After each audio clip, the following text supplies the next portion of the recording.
Okay, hello everyone and welcome.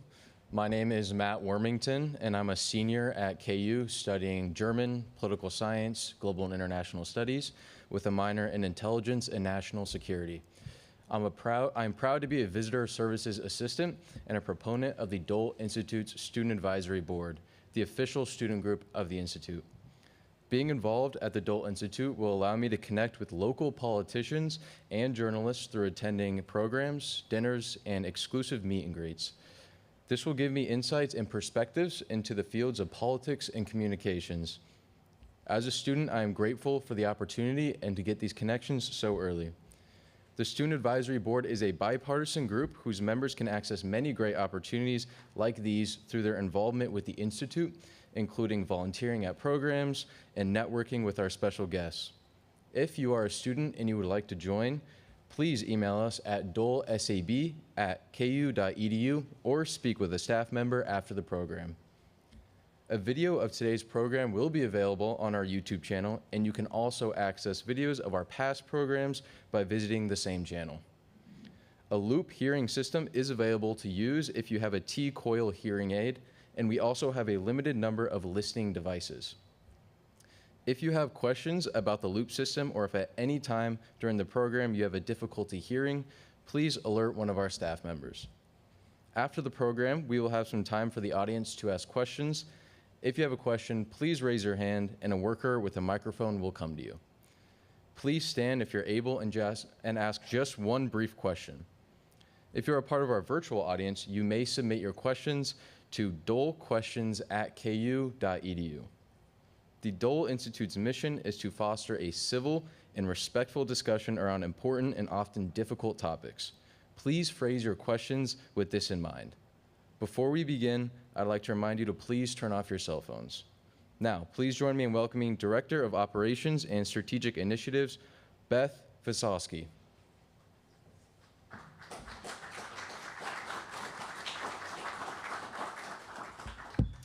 Thank you, Matt.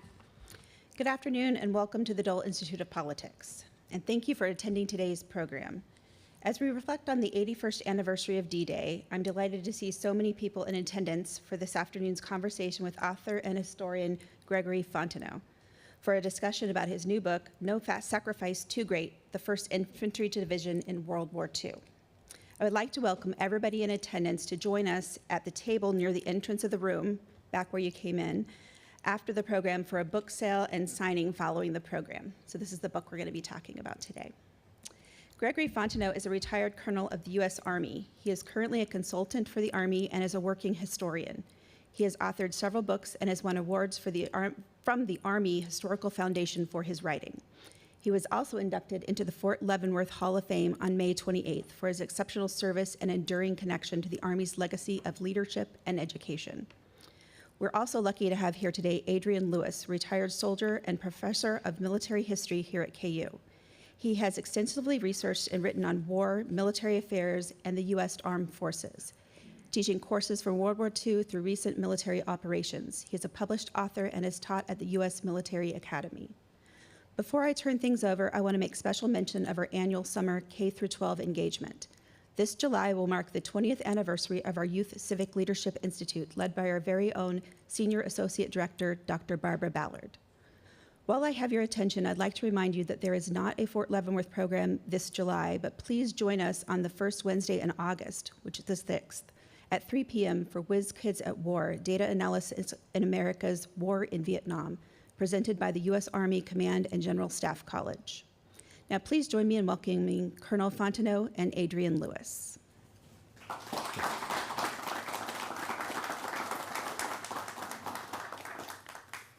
All right, so I guess I'm up first. A couple of quick things. We're approaching the 250th birthday of the United States Army, and I want to just mention two things about the Army very quickly. The birthday of the U.S. Army is on June the 14th of this year, or this summer. And the two things are that the United States Army, when you enlist or you take the commissioning oath, you swear an oath to defend the Constitution of the United States.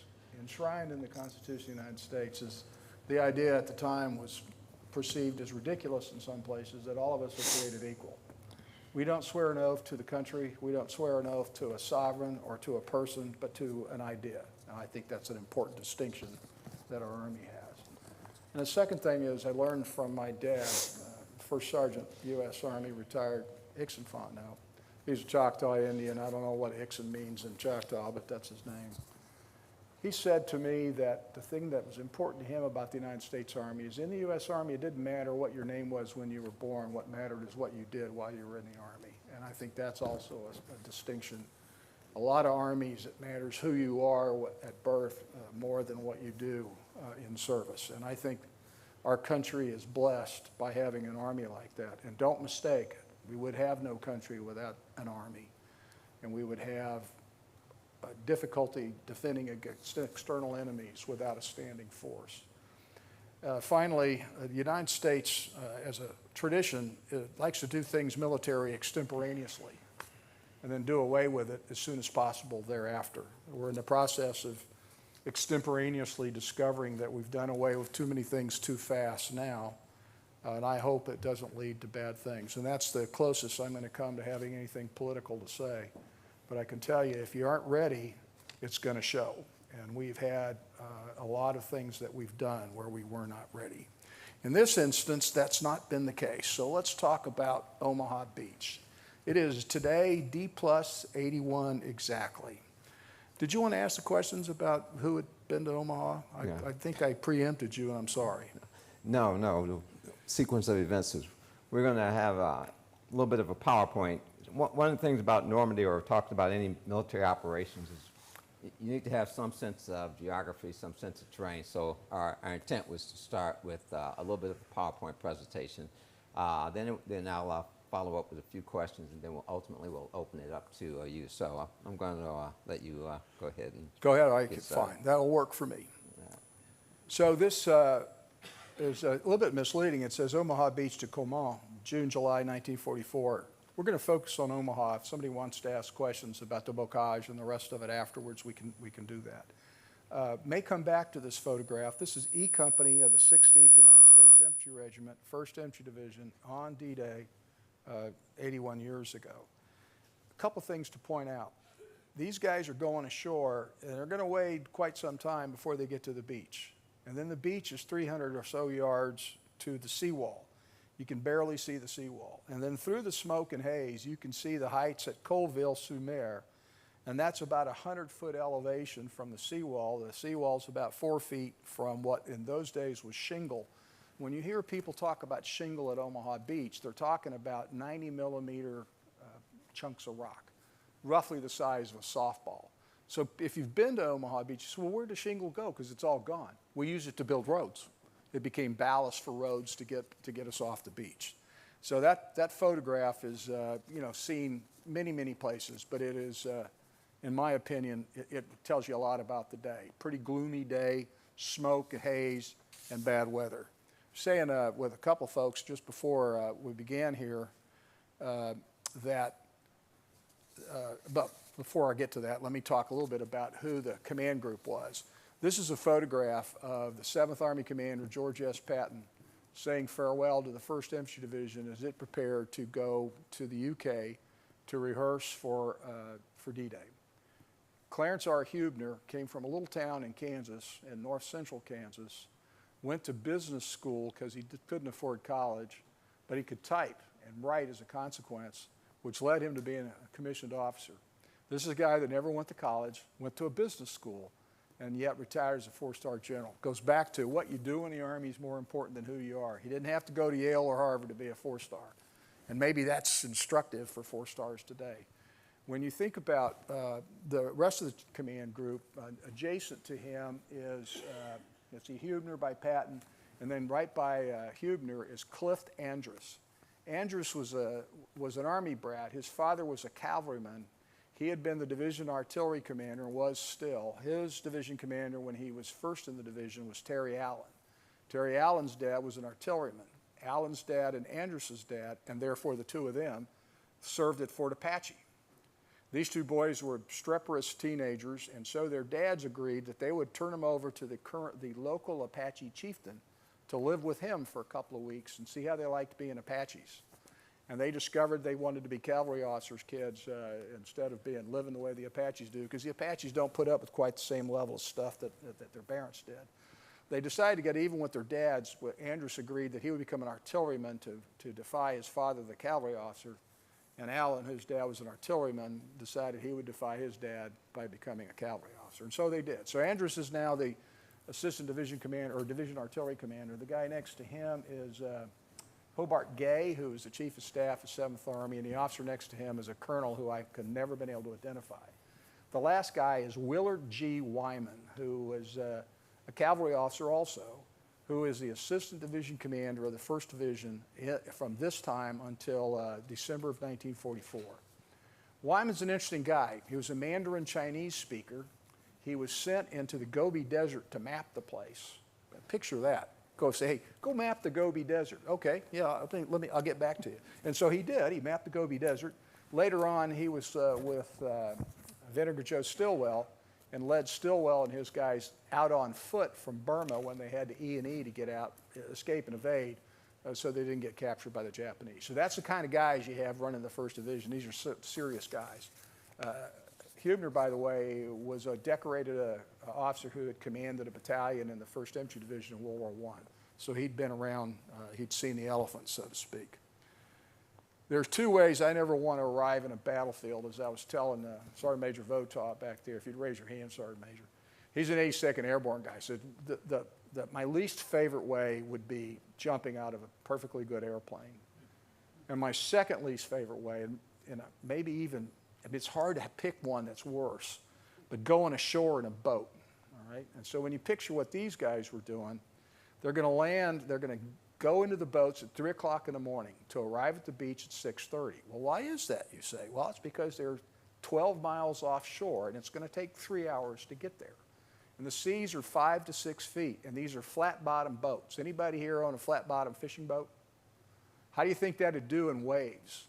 Up and down and left. So you get pitching, rolling, and yawing.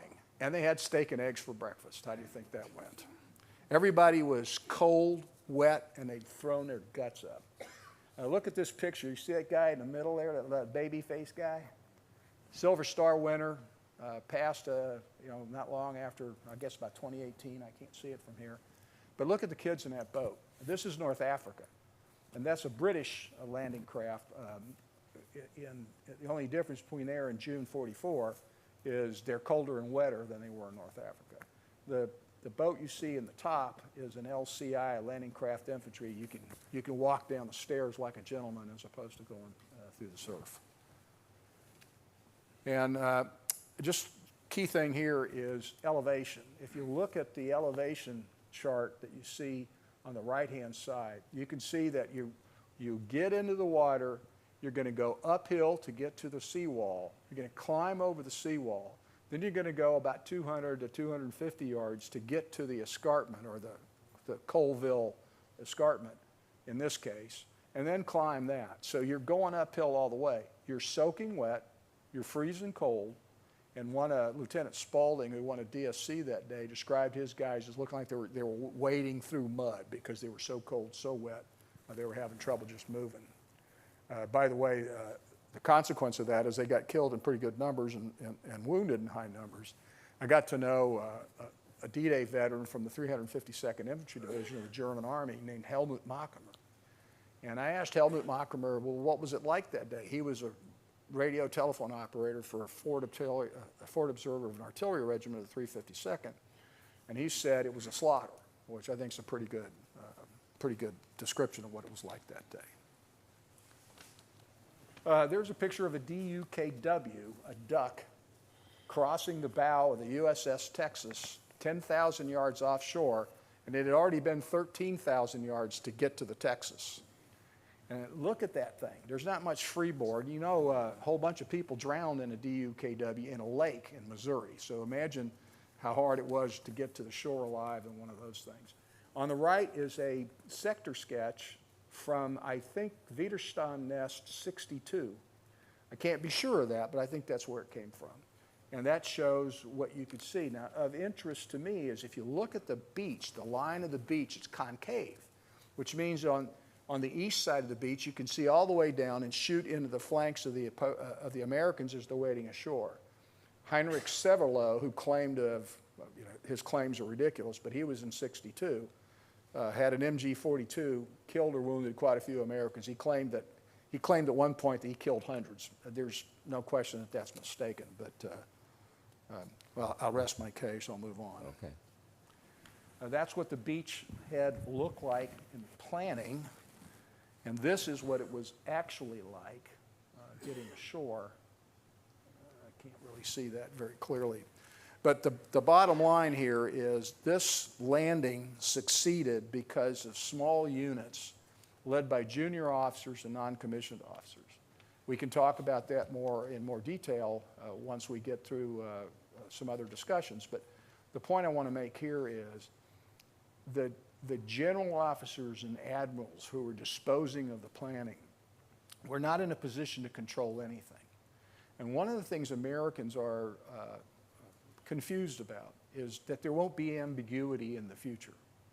There will be no ambiguity in combat. We have all these overhead imagery capabilities. We have drones. We have this, that, and the other. We're all connected digitally. What could possibly go wrong? Trust me, there will be ambiguity in combat. Okay. Things will happen. Clausewitz said it best. Now, we have a student of German here, so maybe he could enlighten me, but Kevin Benson, Dr. Benson and I have this argument that Clausewitz said der Scheiße es geht weiter, that is, the shit went somewhere else, or Scheiße passiert, shit happens. I don't know, but Clausewitz certainly thought that doo-doo happened. And in combat, doo-doo happens. If it's going to take you 30 minutes at home, it's going to take you an hour in combat. Trust me on this. The weather will be bad, the smoke will get in your eyes, the ball will take a bad hop. Something's going to happen in combat. And the notion that we're going to dispense with ambiguity is mistaken. In ambiguity, you must rely on its self-reliance. The Germans called it Selbstständigkeit. We call it a mission command. Bottom line up front is young people made this thing happen. We can talk about some of that. Sir? We need to get started. Let's do it. Let's go. Okay. Before we get started, let me take a little bit of inventory here. How many soldiers do I have here? Okay. Yeah, I thought there were a few out there. How many of you have seen Saving Private Ryan? Just about everybody there. I thought so on that. Anyone been to Normandy? What about Marines? They don't count. No, just kidding. No, I always like to take a little bit of inventory of the audience. In this particular area, Kansas with Leavenworth and Fort Riley, home of the Big Red One being right down the street here, we usually have a lot of soldiers who are participating in these events, so that's always good to see. So we'll go ahead and get started here. And first question that we wanted to discuss was one that was recently discussed yesterday in the Oval Office.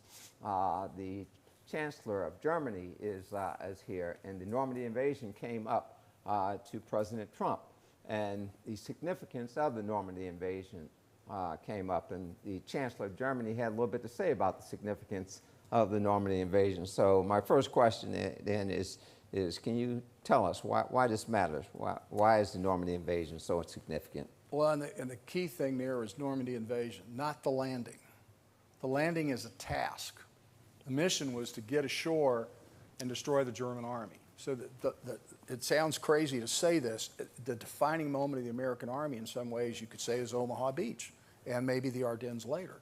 But the significance is the Russians had long been shouldering the bulk of the problem with the Germans. And I don't feel a lot of sympathy for them given that they had an alliance with the Germans and divided up Poland quite nicely between them. One of them was going to turn on the other. In the end, the Germans turned on the Soviet Union. The Soviet Union was in good shape by then. By the summer of '43, the last German offensive had been turned away.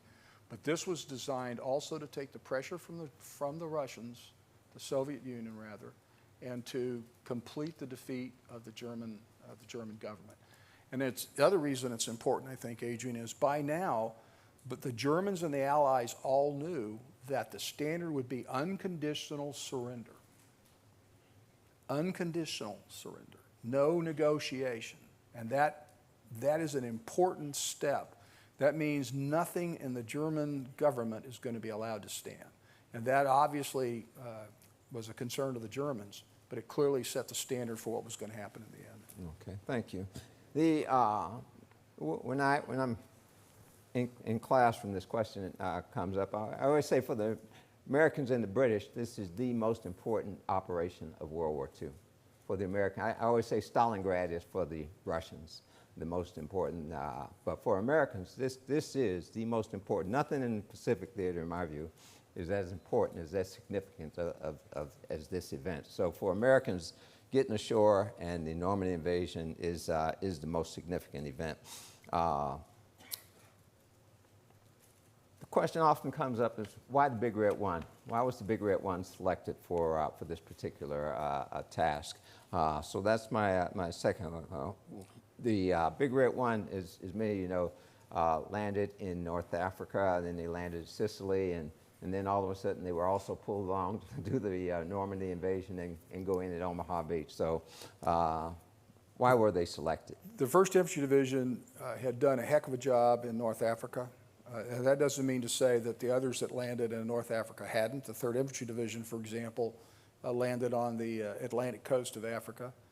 When the 1st Division went into Sicily, they were the subject of a major counterattack by the ridiculously named Hermann Goering Fallschirmjäger Panzer Division, a parachute tank division. Anybody can imagine how much sense that would make.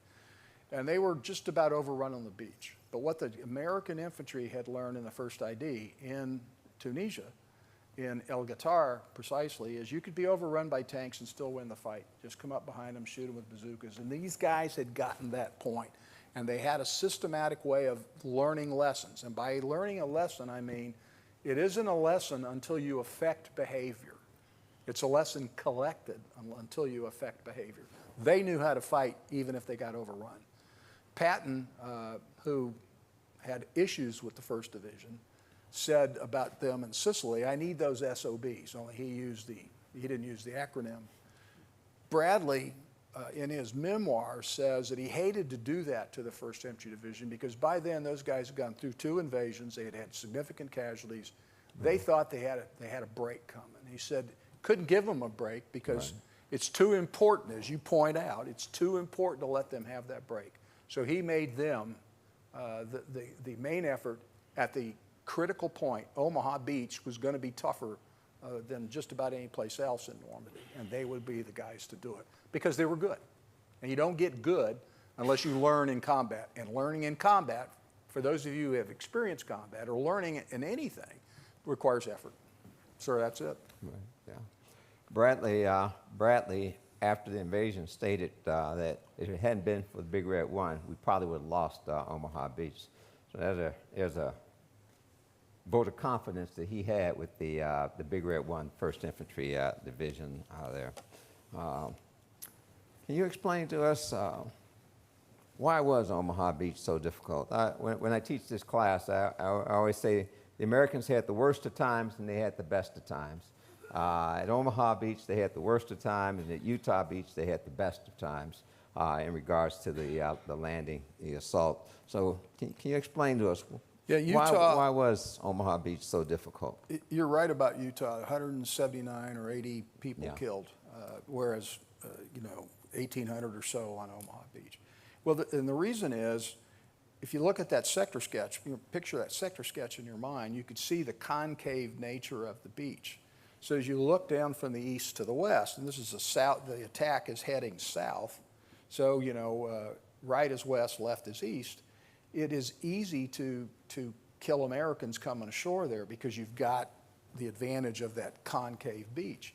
The other thing is because there weren't any towns there was virtually no cover. So these Widerstand nests, these resistance nests, and there were 4 of them on Omaha Beach, 60 through 64, I think it was.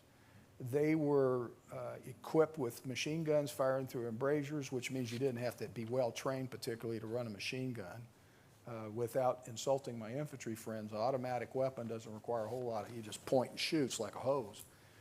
And I know that because I shot automatic weapons. But the second part of that is they had tank guns in these embrasures or in these resistance nests. And then finally, the escarpment. Now, the escarpment runs all the way to Pont de Hoc. And if you get to Pont de Hoc, where the Rangers went up, and you stand on Pont de Hoc and you say, God, how'd they do this? And about 10 years after the war, the Ranger Battalion commander took his two sons there when he was stationed in Germany. He said, Ben, how did we do this? It's very hard. Now, the Brits and the Canadians landed directly into towns, and by no means is that easy. But the fields of fire weren't as good there as they were at Omaha Beach. So terrain, the fortifications, the obstacles, they laid mines everywhere, all of those played a role. And the reason that they focused on that is if you go on Utah, you can't get off of Utah unless the 101st takes the causeways because the ground is marshy and boggy. But there are 3 good exits off of Omaha, and you need the Germans naturally focused on those. Right. Can you talk about the 352nd, the intelligence on that? Yeah, the 352nd Infantry Division was one of the 84th Corps' several divisions. The division that had originally been placed to defend Omaha Beach was the 716th Division. It was a static division. It had Ost battalions, which is soldiers who had volunteered to serve in the German army as opposed to spend their time in a prison of war camp. So if you're a captured Russian or a captured Polish soldier, how enthusiastic are you fighting for Adolf Hitler and the guys in 44? Not very. So these weren't particularly reliable. The rest of the division were mostly older people. The 352nd, on the other hand, had been built from the remnants of, I think, 3 or 4 divisions that had been destroyed in Russia. And they were manned with soldiers from the conscript classes of 25 and 26. So you're talking about 18 and 19-year-old kids. So these are much younger kids.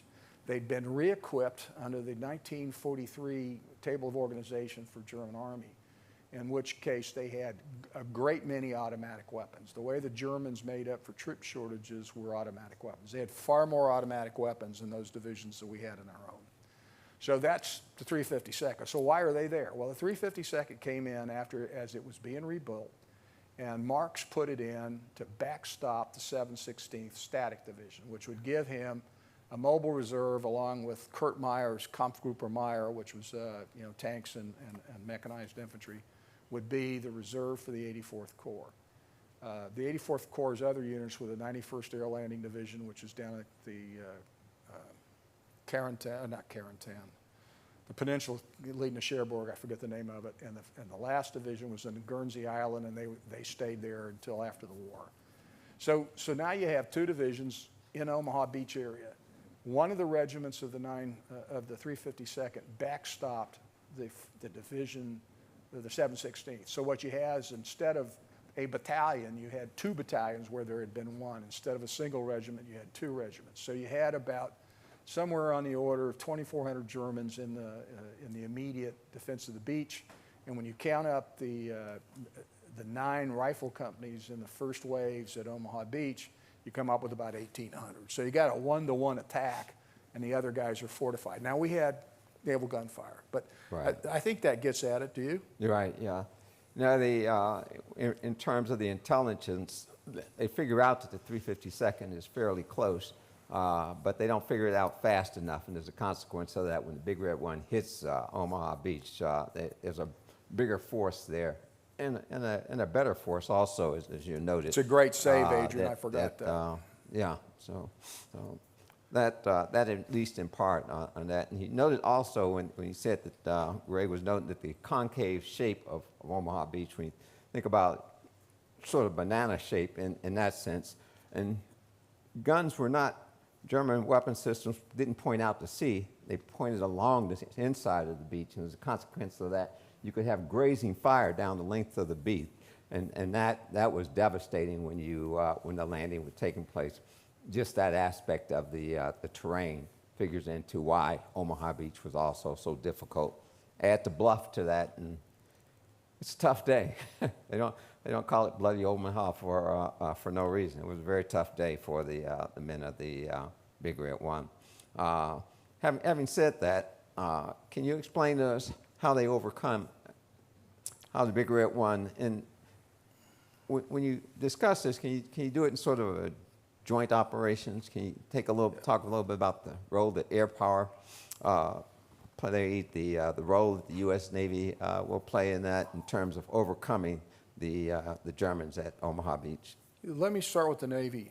You pointed out that Bradley observed that he didn't think the beach would have been taken, that Normandy would not have, the invasion would not have succeeded without the 1st Division. The 1st Division Chief of Staff, Stanhope Mason, wrote to the U.S. Navy Admiral that commanded the naval operation, and he said they would not have gotten off the beach if it hadn't been for the United States Navy. And so the United States Navy and the British provided naval gunfire, and the French Navy provided naval gunfire at Omaha. There were 2 battleships, the Arkansas and the Texas, both old battleships. Arkansas is gone now, but the Texas, as you know, is still around in Galveston. The Texas had 10 14-inch guns. The Arkansas had 10 10-inch guns, and that's the major naval gunfire support. Texas was 10,000 yards offshore. Arkansas was in at 5,000 yards. Then you had a French light cruiser, as I recall, and a Royal Navy light cruiser. I may be mistaken. Maybe it was a U.S. cruiser. And Desron 18, or Destroyer Squadron 18, which was 13 destroyers, 3 of which were British. Those destroyers literally went in until they were just about scraping their bottoms to shoot 5-inch naval rifles into pillboxes.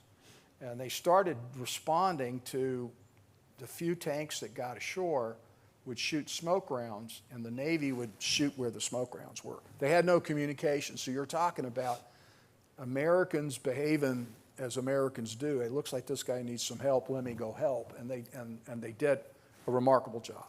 Now, the Air Force had a major role to play, too.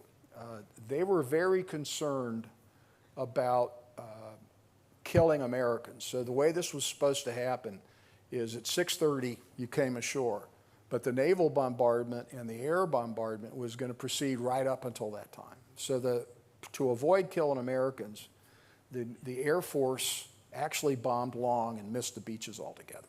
So the Air Force effort didn't turn out as successful as it might have been. Right. But be that as it may, close air support in the days following D-Day were crucial. And despite the horrific casualties, 400 Americans killed at the breakout in Operation Cobra at the end of July 1944, don't forget that that also blew up most of the Panzer Air Division. And so air power and sea power together. So this operation was both joint and combined, U.S. Navy, France, and the UK Navy, as well as U.S. and UK Air Forces, Royal Air Force, operating together. And frankly, there's no operation that we're going to do ever again that isn't going to be joint and most likely combined.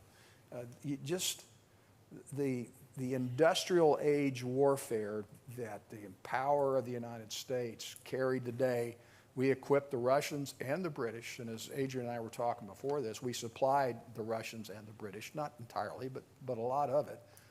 That can't happen unless you do it joint and combine both. Right, yeah.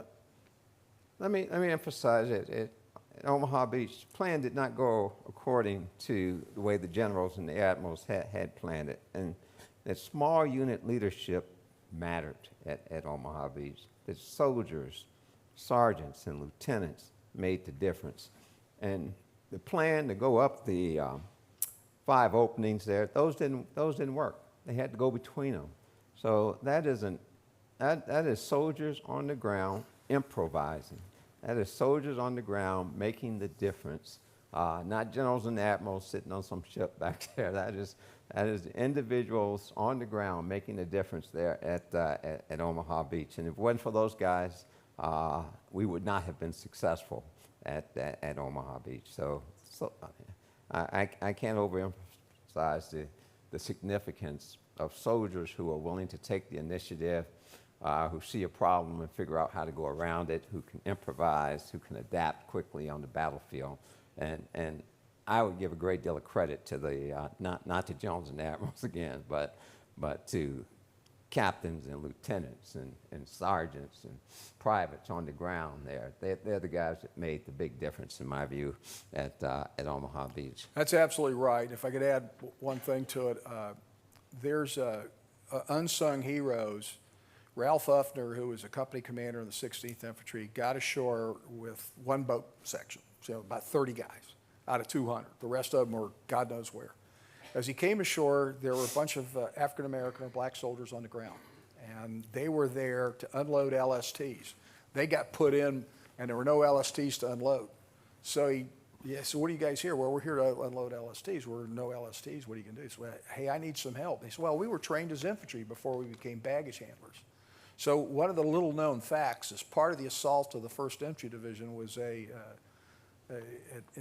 I guess the artificially or early integration of the armed forces, which didn't happen until 1948.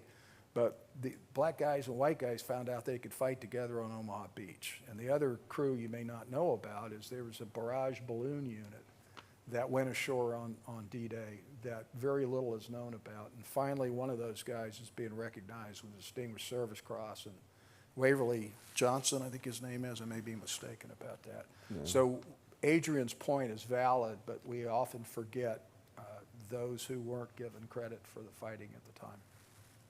Sir? Great, yeah. There was a guy named, just one more quick one before we go to our next question. There was a guy named John Leslie Hall. And he was an admiral there. He commanded those destroyers there. And you were noting that they came in as close as they could to the shore. Well, the Navy, I wrote once that this is the first battle in which Navy destroyers take part in a firefight. They were that close. They were close enough to the beach where they could receive small arm fires from the German defenses there. So that sort of gives you a feeling in terms of how far those guys pushed those destroyers forward into this. Well, I have one more question, then we'll open it up to the audience here. And this is a question that it's a larger question in the sense of this discussion on how the Allies won World War II. And again, it's a big question, but what caused me to what motivated me to ask this question is there was recently the Russians, Putin celebrated Victory Day. Anyone watch the parade? Some of you there. I see some of you shaking your head there. But Putin recently celebrated, and Xi Jinping came from China, and Modi from India, and other world leaders were there to witness this. And then the controversy rolled up because President Trump said that the Americans won World War II and the Russians had not such a role to play. So this question has been out there in the ether ever since we've been debating this issue. Explain the outcome of World War II. So how would you respond to that question? Well, I would never Allies? underestimate the role of the Soviet Union in that war. Yeah. As I said earlier, I'm unsympathetic to them because they were in cahoots with Hitler until Hitler turned on him, and he would have turned on them. Stalin would have turned on Hitler eventually. So they kind of deserved each other. Having said all that, 20 million Russians, or I shouldn't say Russians, 20 million citizens of the Soviet Union died in World War II. Stalingrad and Kursk ended the dream of conquest for the Germans. And if the Russians hadn't been able to do that, there's a good chance the Germans then could have reinforced North Africa to the point they could have gotten to the Suez, which would have made things very difficult for the Brits because the Brits couldn't sustain themselves without help from Australia, India, and the rest of the empire. And the fact that Hitler made a horrendous mistake by declaring war on us on the 10th of December. When we hadn't declared war on him, we declared war only on the Japanese who had attacked us. So don't underestimate the value of the Soviet Union. On the other hand, don't underestimate the value of the industrial power of the United States. The industrial power of the United States provided Studebaker 2.5-ton trucks in great numbers to the Soviet Union. artillery in great numbers to the Soviet Union, bombers in great numbers to the Soviet Union. For that matter, the bombers that were recently destroyed by the Ukrainians were knockoffs on U.S. designs in the first place. So everybody played a share. But the idea that the United States won World War II is mistaken. It was a team effort. And everyone forgets that we fought in more theaters than any other of the Allies, to include the Soviet Union and the Germans. And the reason that's true is because the Soviets didn't enter the war against the Japanese until August of 1945, when it was all done but the shouting. So I don't know that that's a satisfactory answer. What I think I said, it's a team effort, and to diminish the role of the Soviet Union is a mistake. I wouldn't do that. Yeah, I agree with that. The Russians clearly killed the vast majority of Nazis. Absolutely. They definitely killed the vast majority of Germans in World War II. Lend-Lease, as you were pointing out, though, made significant contributions to the ability of the Soviets to kill Russians. When it comes to their production of tanks and stuff, that was mostly them. But about 7% of their production came from the United States. We spent billions providing them with Lend-Lease. And the things that we provided them with were significant, such as communications equipment, radio equipment, trucks, as Greg noted. So some of the materials, they ate a lot of spam, by the way, during World War II also. Yeah, we sure did. So the United States did, and not just on the battlefield, but I meant just the production capabilities of the United States during World War II made significant contributions to the outcome of the war. So with that, I'm going to open it up to questions. We'll open it up to the audience there. So thoughts, questions on it? I think we have one back there. My name's Alan.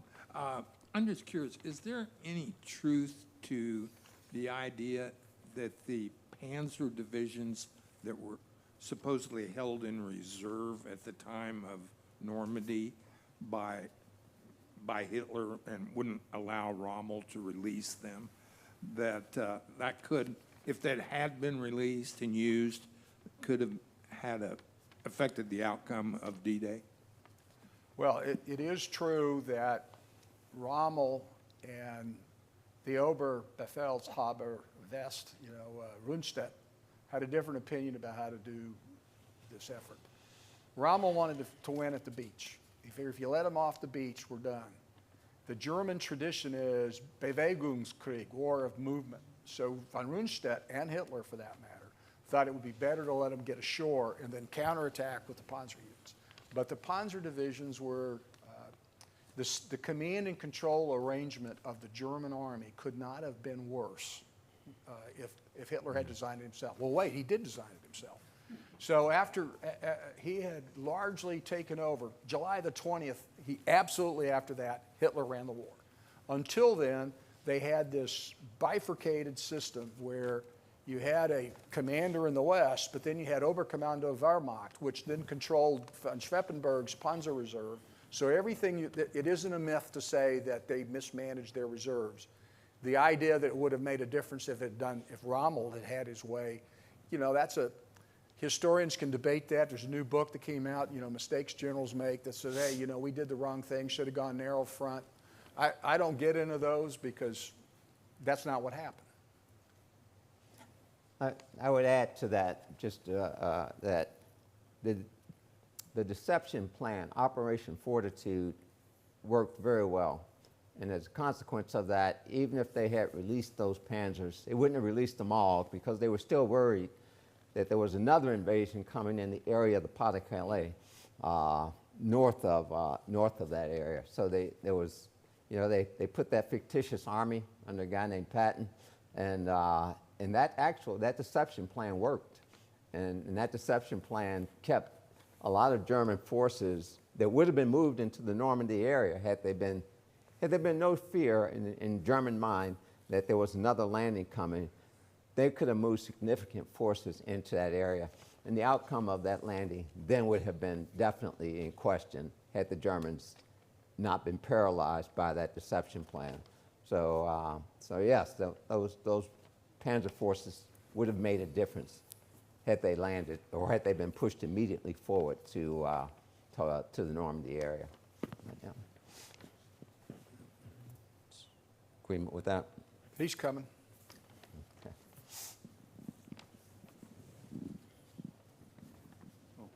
Okay, yeah, thank you. You made a big point about individual initiative on the part of the soldiers from the lowest rank up to, field commanders, showing, the initiative. Now, to really have effective initiative on the part of individuals, I think you have to have a certain amount of unit cohesion. And you mentioned the 1st Division had been in these other, invasions and had suffered a lot of casualties, which had to be replaced. So how did the division, let's say, maintain good unit cohesion at the smallest levels, so you could have people believing that if they took some initiative, someone else would be there to help? That is a great question, because the 1st Infantry Division had 206% casualties during World War II. So everybody was killed more than twice. So obviously there were some survivors. After the North African campaign, the 1st Infantry Division received 1,500 combat veteran replacements from the 3rd Infantry Division. So that helped leaven that process. Then the new guys came in. They went through a battle school at the 1st Division. At the end of the campaign in Sicily, the 1st Division gave up, I think it's 2,000 guys to the 3rd ID, because they're going to go to Salerno. So now that's 2,000 more guys you've got to train.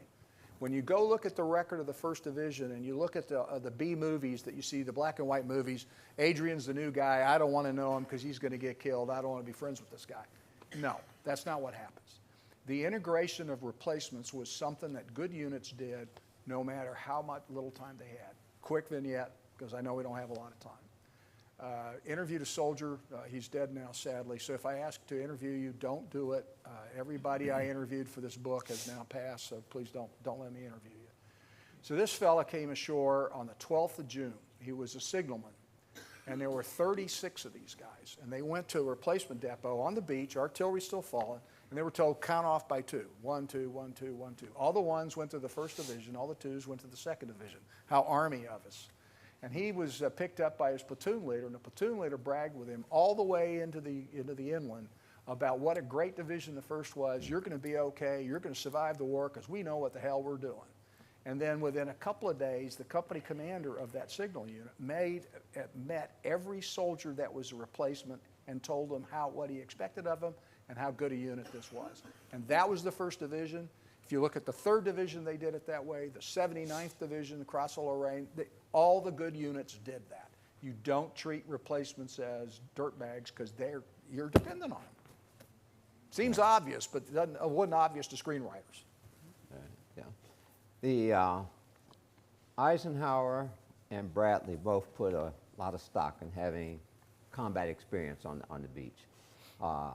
As a consequence of that, they required, and I say this word when I mean required, they demanded that they get forces from the Mediterranean theater. So they took the Big Red One and the 9th Infantry Division. Yep. Those are the only 2 divisions that were moved from the Mediterranean theater, and they wanted that combat experience. And they put the 9th ID going in at Utah Beach behind the 4th ID, and then they put the Big Red One at Omaha Beach. And by the way, I'm sorry, at the end of the war, when he rated divisions, 3rd Infantry Division he rated as top, but the 1st Division, the 9th Division, the 30th Division, and the 45th Division were all in that same list. And those other divisions were National Guard outfits. Right, yeah. But they put a lot of stock in the issue of, well, there's a process, and all the soldiers in this room will know this, that in a unit there's a weeding out process that takes place. And Eisenhower once stated that one experienced combat division is worth 3 or 4 green divisions, because they haven't gone through that weeding out process. you haven't gone through that process of eliminating those people who will not do well in combat.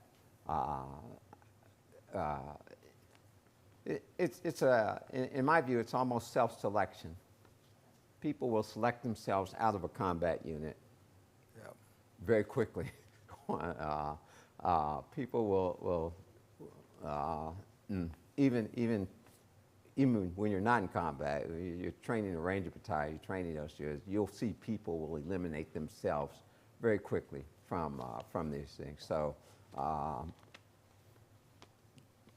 I agree with what Bradley said after the invasion, that had a less experienced division gone in at Omaha Beach, we probably would have lost it. We probably would not have taken it. And if you look at what happened, if you look at the long service units, the regular Army units, this is a strange thing, and I don't want to make too much of it, but I think it's kind of interesting. Ted Dole was an American, Polish American, born in the United States, then went to Poland, came back to enlist in the Army in 1941. He served in every rank in the 1st Infantry Division from private to sergeant major, 20-odd years. Regular Army Division, okay, that happens in those. And that guy named Beauchamp joined the 1st Infantry Division in 1918. He retired from the 1st Infantry Division in 1955. So you get some of those stories, and you get that in the National Guard units too. Right. So you had these long service guys. Now, did they really make a crucial difference? I don't know, but there were enough of them that I think they were, the kids looked up to them. Yeah, yeah, I agree. I agree with that. I served in the 1st Division in Vietnam. He's going to get you right there. Okay. Thank you. I served in the 1st Infantry Division in Vietnam, and the pride that was held by the division probably had a lot to do, no doubt, with their success in World War II. And when we first got there, the word was, you would wear subdued insignia. When we got there, the G1 got all the new officers in, and he said, "Gentlemen, you will not subdue the red in the big red one." I thought that was an indication of unit pride. Yeah, yeah. I served 8.5 years in the 1st Infantry Division. You might say I'm a 1st Infantry Division groupie. I've written 4 books, 2 of them on the 1st Division, and I'm kind of thinking I might write one about the Vietnam story of the 1st Division. I just don't know if I'll live long enough to get at it. But you know, that happens in units, other units too. You know, Adrian's a Ranger Regiment guy. Sergeant Major Votah is an 82nd Airborne guy. By the way, not a regular Army division until after World War II, FYI. But the division pride, unit pride, and cohesion is important in combat. Yeah, I agree with that. I agree with that. But yeah, yeah. Oh, a soldier asking a question. Yeah. My wife served with the Big Red One too. I was going to say I served 22 years in the United States Army, retired as a lieutenant colonel. And this question may not be important. The lethality on Omaha Beach and everything that happened, and once they got to the top and were successful, what was the consideration of POWs, the intelligence? And I mean, was there, it may not be significant, but I'm just wondering. No, that is a fantastic question. I am working on a book now, the working title of which is Ike's Intelligence Failure, The Battle of the Bulge. And the reason I'm doing that is because if you look at World War II, we had the means of collecting intelligence that we have today. We didn't have satellites, but we had overhead imagery with aerial reconnaissance. We had signals intelligence. We didn't have cyber intelligence, whatever that means. I'm not sure I know what that means. We dealt with intelligence in terms of enemy capabilities, not enemy intentions. And because of that, we tended to dismiss intentions as something we couldn't divine. And if you look at the way we looked at the Germans, I would argue that my thesis is, stealing the end of the book, and it hasn't been finished, is that we could not see the problem from the German point of view. We had no empathy for the Germans. I don't mean sympathy. They were Nazis. I don't want to be sympathetic to them, but I want to be able to look at the problem from their perspective. We couldn't do that. And if you think we couldn't do that with the Germans, how do you think we did with the Japanese? I wrote a book about Desert Storm, and I did a lot of research on the Iraqi documents which had been translated. And one of the only people that misunderstood the other more than we did were the Iraqis. So if you aren't willing to think about the problem from the other side's point of view, then you're never going to get it right. Were you an intelligence officer? No, first I was ordnance officer, then I was acquisition officer. Well, then, you're right. Intelligence is a big problem, and we're not very good at it. Despite everything, all the goodies we have, we aren't really very good at it. Greg's opinion.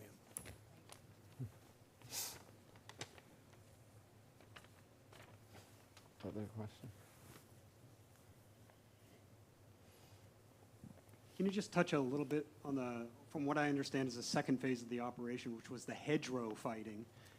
What happened there? What were some of the obstacles that had to be overcome? And from what I remember reading, Ambrose's book about it. We ran into a lot of trouble there, and we weren't really prepared for hedgerow fighting. How do we break through and overcome that obstacle? I'm going to show you a quick picture, and I'll make it quick because we're just about out of time.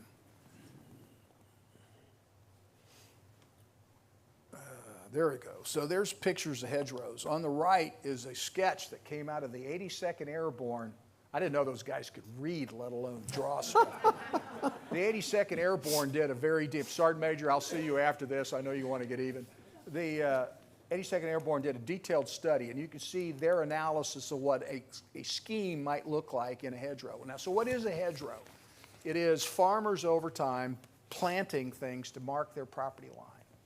And over hundreds of years, the ground, the hedgerow got taller, wider, and thicker. So the Germans understood that, and so they used those hedgerows as defensive positions. And it was really bloody getting in there because with an MG-42 or an MG-34, the light machine guns, they could sweep the interior of the hedgerow, the bocage, as it's called in France, and it's really tough to get through there. So first thing you had to do is, how do I get through the hedges?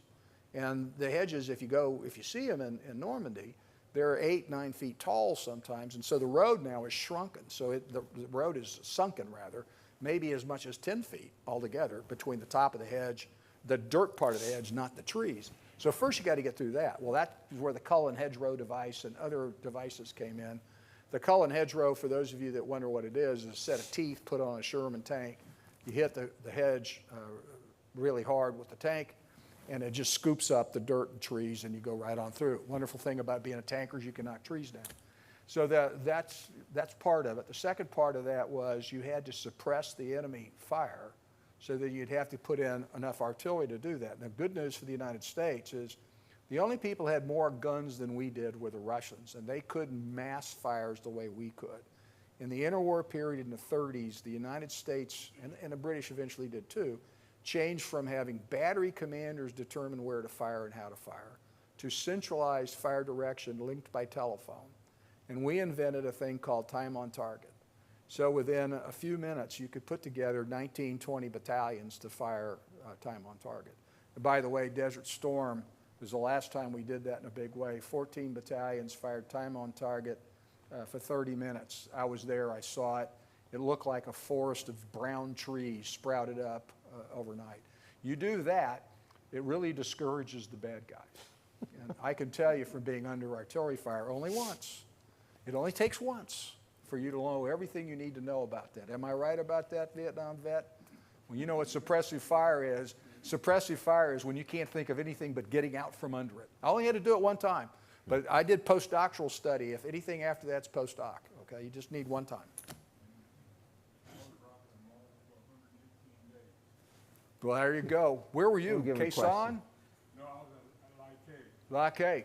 There you go, pal. And thank you, not me. I don't want to do that. You had a question too, didn't you?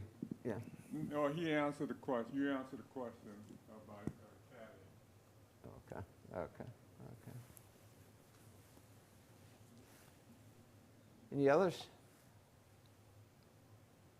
It's almost 3 o'clock, but I work for free. Yeah.